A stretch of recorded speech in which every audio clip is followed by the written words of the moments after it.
Hey, you listening to Showtime with Coop. We got the logo on here, Jerry West. I've been telling you guys he was coming, but he's finally here. Jerry, what do you think about being called the logo and having that emblem after your image? Well, Michael, it's really crazy how all this stuff came about. And honestly, I wish they didn't know who the logo was. I didn't know who it was.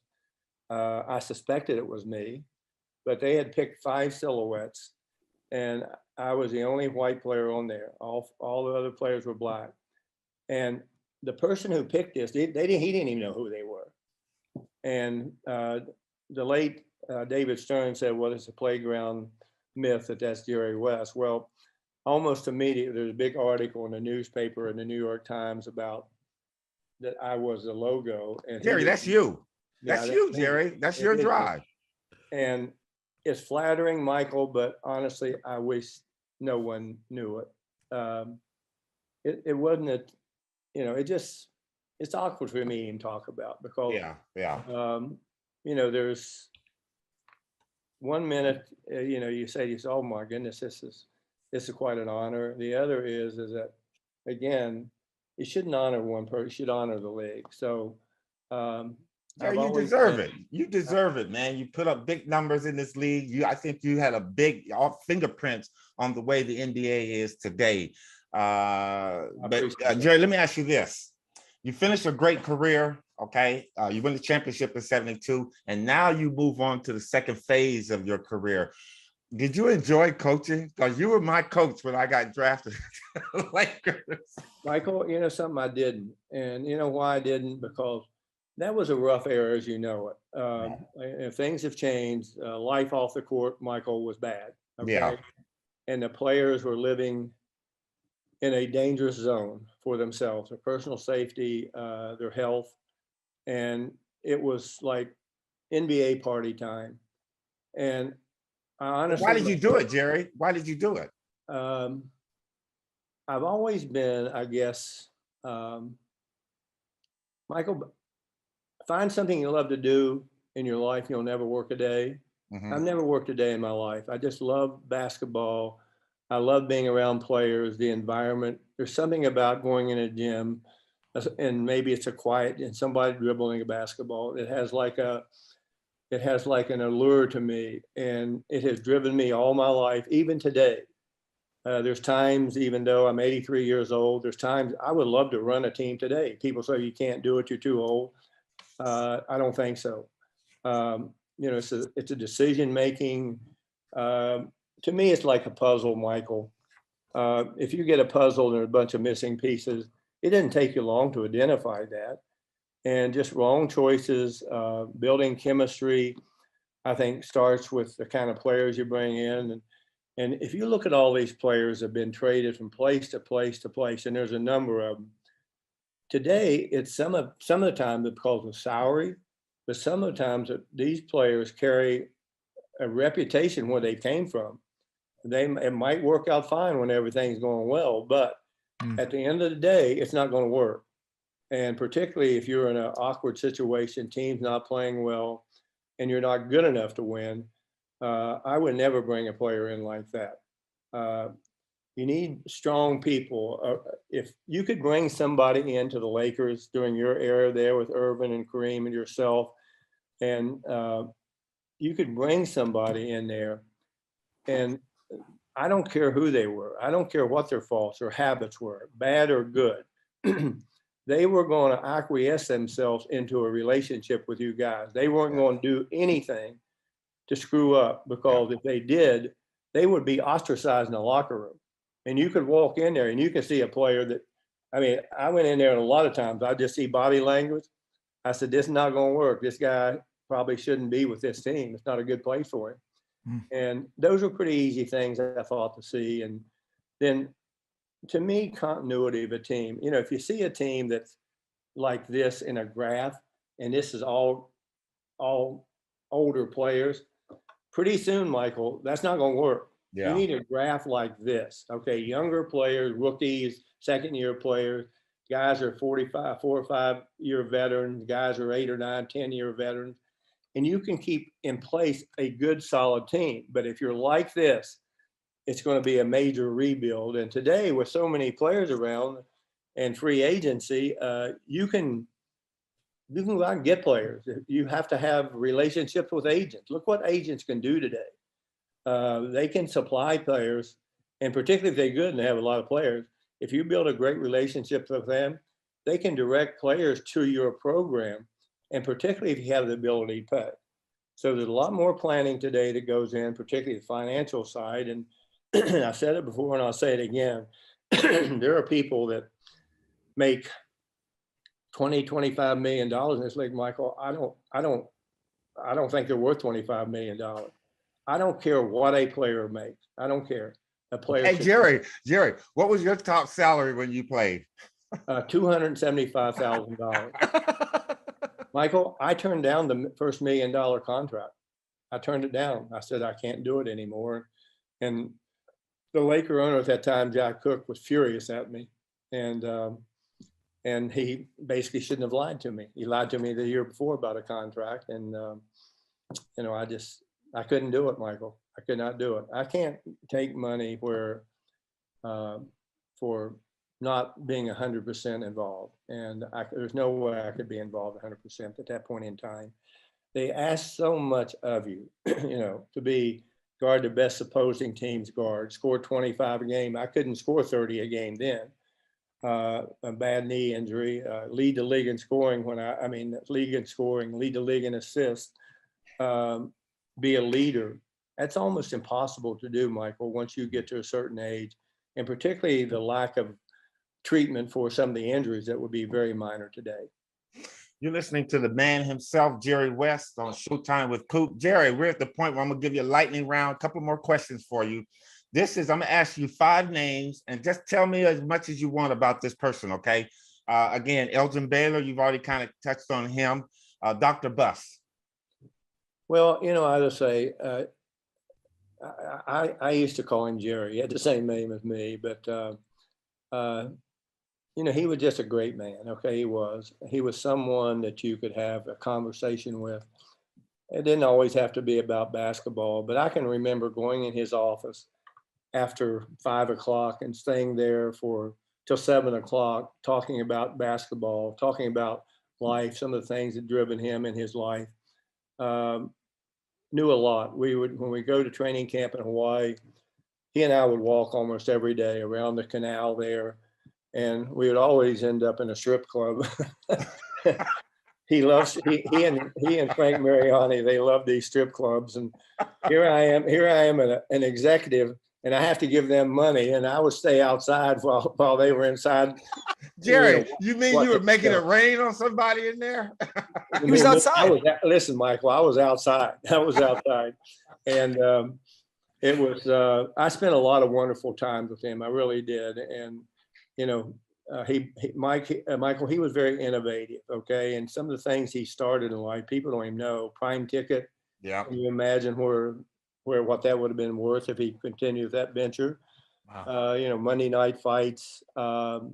He had all kind of events from the forum, but also his, ticket pricing. Okay. Different scales of tickets. A game was much more than a game. He wanted to be fun, atmosphere. So all of a sudden the Laker girls appear. Then, all of a sudden he converted regular fans who were been there for years. We had a lot of celebrities attending games, and that added to the glamour of the Showtime teams a lot. And he was just a fantastic man. I remember the last time I saw him before he passed away. It was almost when I left there. I said to myself, "Oh my gosh, this franchise has lost something that they'll never be able to replace," and they haven't replaced him, Michael. Yeah. Anyway, you kind of talked a little bit about him, but Wilt. Well, again, Michael, he was really an interesting character. Jerry, let me ask you this first. Is it true 2,000 plus women? How many? 20,000. Okay. No, it's not true, period. Okay, enough said, Jerry, about that. Magic Johnson.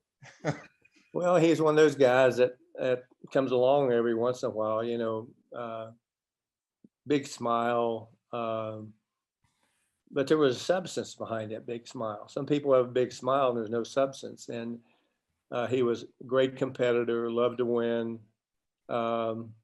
He was bubbly, enthusiastic, had great energy, an incredible leader, an incredible leader. And he also was perfect for the kind of fans that Jerry Buss had created. He was just one of those irreplaceable players that come along in every era who changed the face of the game in some way, shape, or form. And he did. He did. He was a huge draw. And I've always said that people talk about superstar players. Unless somebody's a huge draw, Michael, they might be great, great players, but superstar players are more than just basketball players. Yeah. They're also connected to the business of basketball.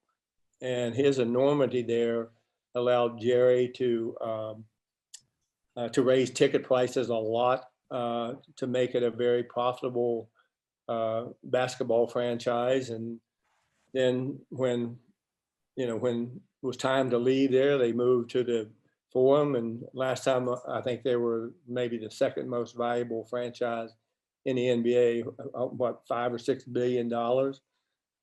It's just crazy how his guidance, Irvin's guidance, was part of that. But again, Jerry Buss's vision to have much more than a basketball game. It was just amazing to see what he did. The two of them did together. Okay. Last but not least, Jerry, and I'll say this before I bring up Kobe's name. You've always been like a surrogate father to a lot of us. Myself, James Worthy, AC Green, Byron Scott, Magic Johnson, Kobe Bryant. Tell us a little bit about Kobe. Well, Michael, he was, he was just one of those young geniuses, and that's Irvin Johnson, Abdul-Jabbar, that comes along every once in a while. And, he was so competitive, even at a young age, that he was just running into himself, to be honest with you. I had to spend a lot of times with him talking about just slow down a little bit. It's not, and the players used to call him Showtime, Michael. And I said, Kobe, that's not a good name. Showboat, rather. They called him Showboat. And, he'd go over there and they'd be practicing. He'd dribble through 5 guys and dunk the ball. And, everyone would go crazy. And I was looking and saying to myself, well, this is not going to work in a real game, because you need to be a great teammate on top of it. But during his era there with Shaquille O'Neal, we traded Eddie Jones so he could play. And he was just an enormous player, got better every year. Let me throw this in there real quick, okay? About the workout. Now, you and I were at the Kobe's workout. Remember that? And you had me play against him. And everybody thinks that Kobe got the best of me. Now, Jerry, tell the truth now. I think I held my own for a 40-year-old man. Well, Michael, I refuse to comment on that. But Michael always was our guinea pig. He when we needed him, he would come over there and work out. And I think that Michael himself saw a very special talent, not knowing that he was going to get to the heights that he did. But he's just an amazing player. He captured the imagination of the Los Angeles. Jerry, you know what? And I always remember you said this after that workout. After you work out, you go, you were telling all of us there, Mitch Kupchak, myself, and Dale Harris, the coach, you go, you know what? He's the one. I'll never forget that. You said that. You said he's the one. And I mean, just working out with Kobe, I knew that there, because everything I was trying to deny him, you told me to take him away from that spot, low post work. This kid was a phenomenal player, like you said, at an early age, so strong, so mature, and was able to move around the court. And, I'll never forget that. You said, Michael, he's the one. Well, Michael, we were lucky to get him, to be honest with you. And it really was with the help of agents and his parents. And when he first came to Los Angeles, he was here at my house. We'd have him over for dinner, couldn't drive. So my son Ryan was his chauffeur, and I think Ryan wore a hat and he sat in the back seat. But it was a great time to spend with him. I remember when he was disgruntled with the Lakers, and I was in Memphis at that point in time. And he and I, after the season, he was a free agent. He was talking about going to the Clippers, and he said that Memphis, he would consider Memphis. And I met he and his agent then, Rob Palenka, down in Orange County in a hotel down there. And we talked for a while. And I told him, I said, Kobe, number one, you don't belong in Memphis. And I said, no disrespect, but I said, Memphis would not work for you. And I said, the other thing, I said, I ended and played my career with one team. And I said, there's something really special about that. And I just indicated to him, I said, I would think long and hard about going anywhere other than staying with the Lakers. And I don't know if that made any difference. I do know up until they say Jerry had talked to him, I wasn't aware of that. And he was unhappy with a lot of things. And the one thing I told him in his career, I said, you're not always going to be playing with great players. There's no way. I said, you're going to have to somewhere along the way trust the front office to see if they can build a team around you.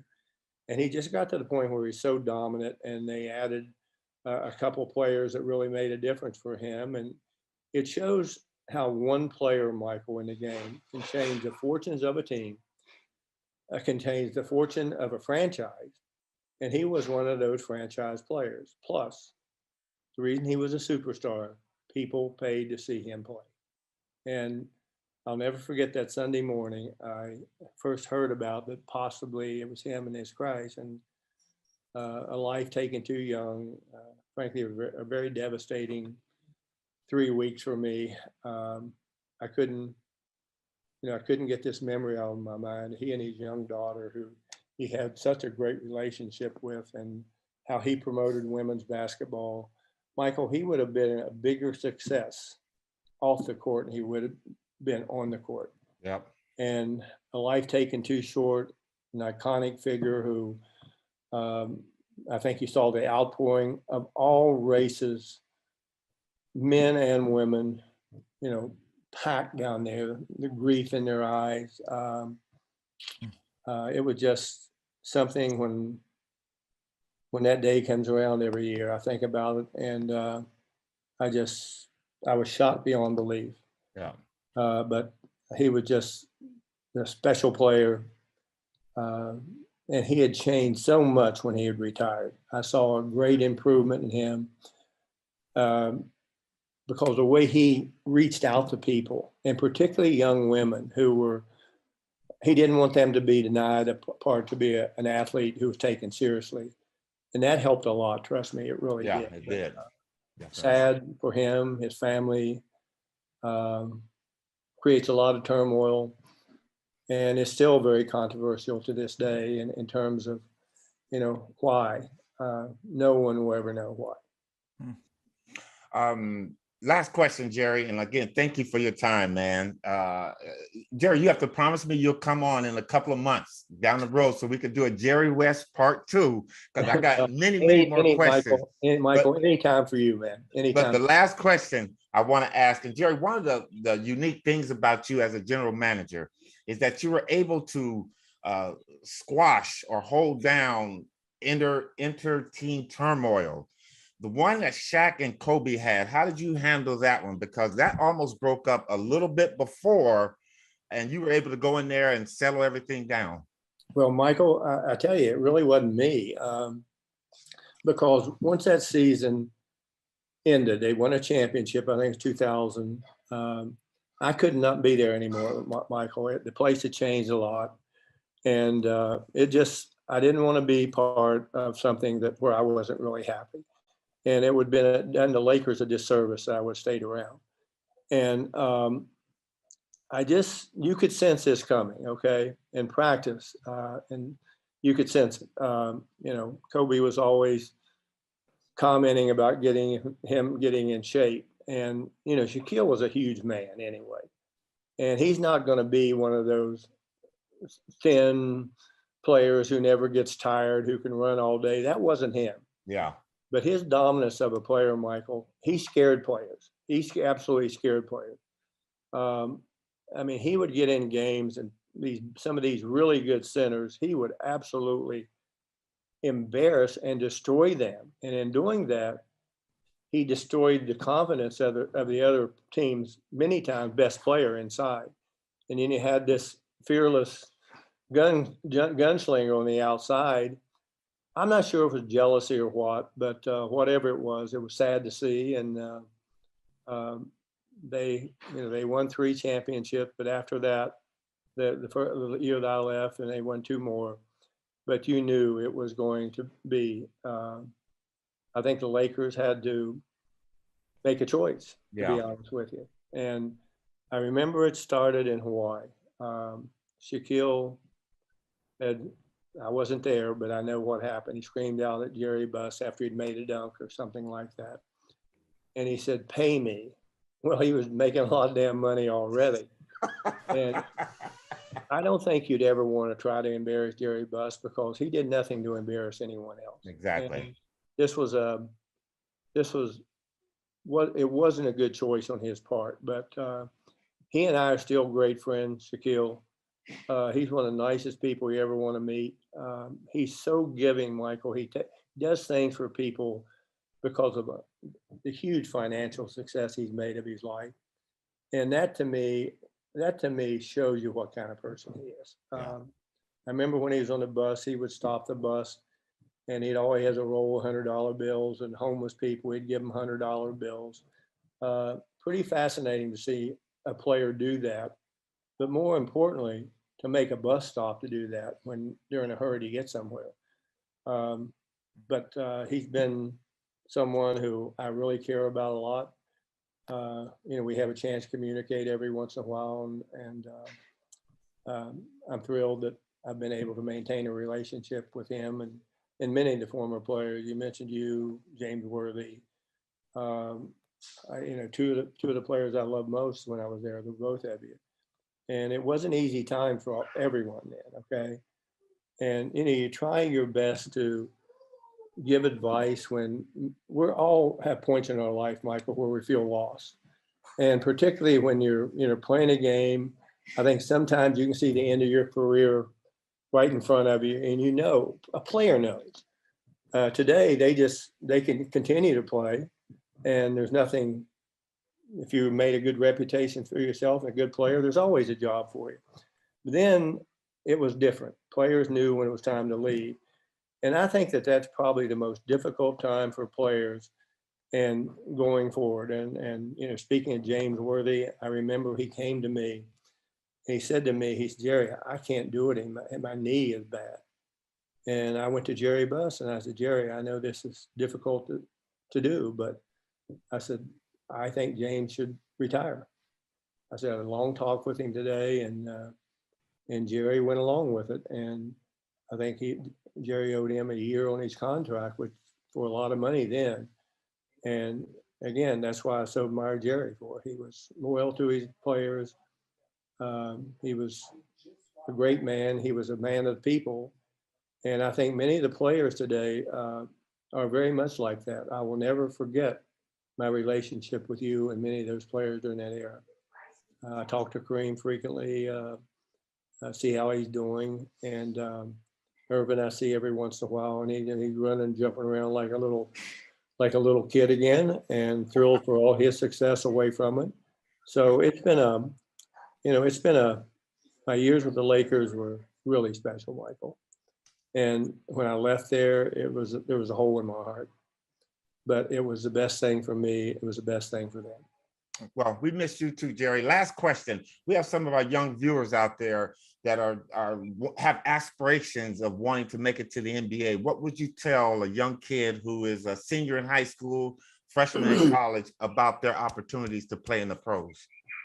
Well, Michael, I think you have to, one of the things that I feel good about, maybe about myself, I think I've kept very modern about where the game is going and what has happened with the game. If you look at the game, shooting, you must be able to make a shot. Okay, you must be able to make a shot today. everyone can dribble the ball. Some dribble way too much and yeah. difficult to play with.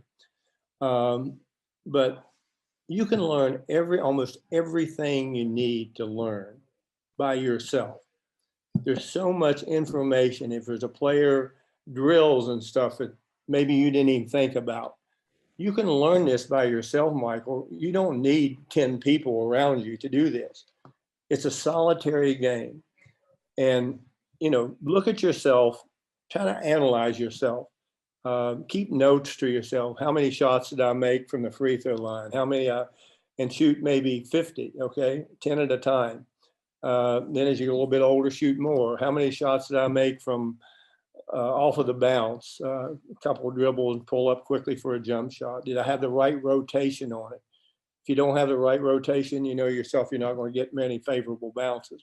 But having said that, these new rims, Michael, for protecting from these guys dunking the ball, oh my God, I can't believe some of the bounces they get. It's just unbelievable.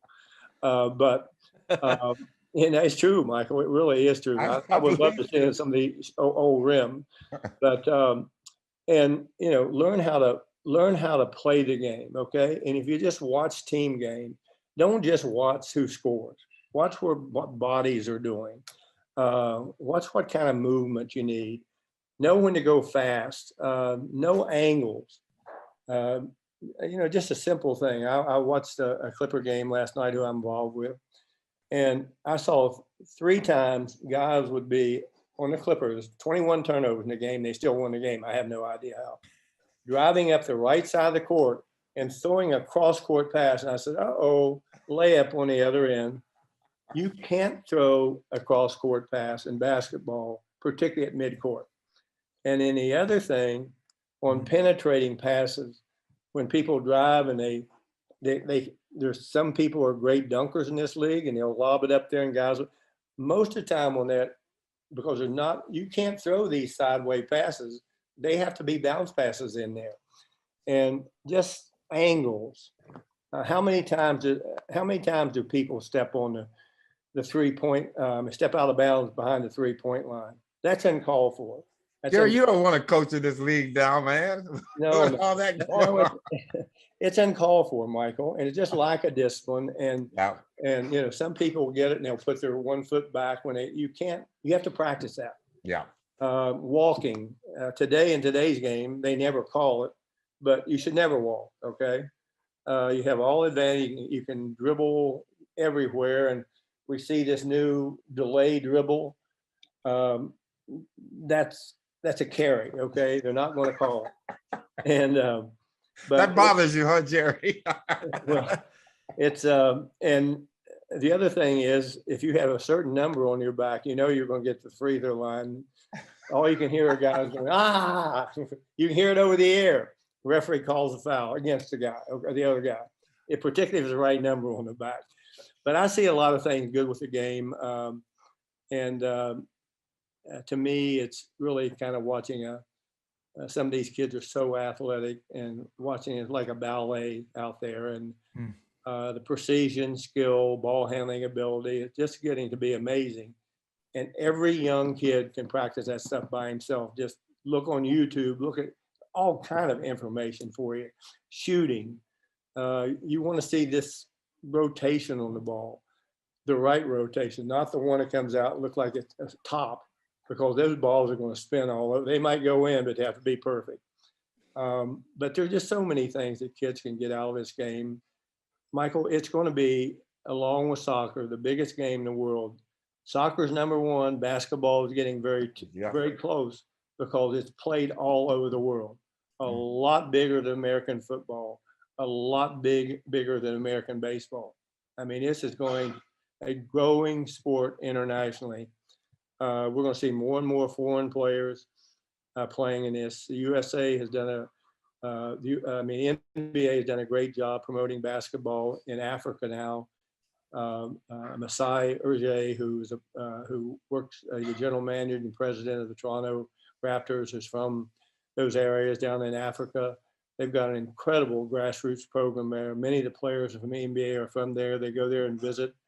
Giannis went down there last year with his championship trophy, and I mean, he went to Greece, where he's from, but we're always seeing players go down there, and it's like goodwill. But many of them who started their careers down there have gone through Europe and made it here to the NBA. I think that's where our next wave of really good players are going to come, because the kids are all tall, angular, very disciplined. Families are very tight down there. And so we're going to see another growth of basketball. Australia now is producing really good players. There's another really good one that came in the league this year, Oklahoma City, Josh Giddey, really going to be good. Like that kid. He's really going to be good. And Oklahoma City's got a great backcourt, great young backcourt for the future. And so there's going to be more and more players that come from these European countries they're going to be different personalities, and not going to be exposed to all the American ways of life, self-promotion. This will be earned by them. But I do appreciate having me on, and of course, it's always great to see you. Thank you, Jerry. And there you have it. Showtime with Coop, Insightful BS with Jerry West, the legend himself. Jerry, thank you so much, man. I'm going to come to you after the first of the year further down, because I got to ask you some questions about Showtime 80 when we were playing then, and really hear some of your sites. Jerry, have a wonderful day, man. Thank you. Thank you, Michael, so much. Always great to spend time with you.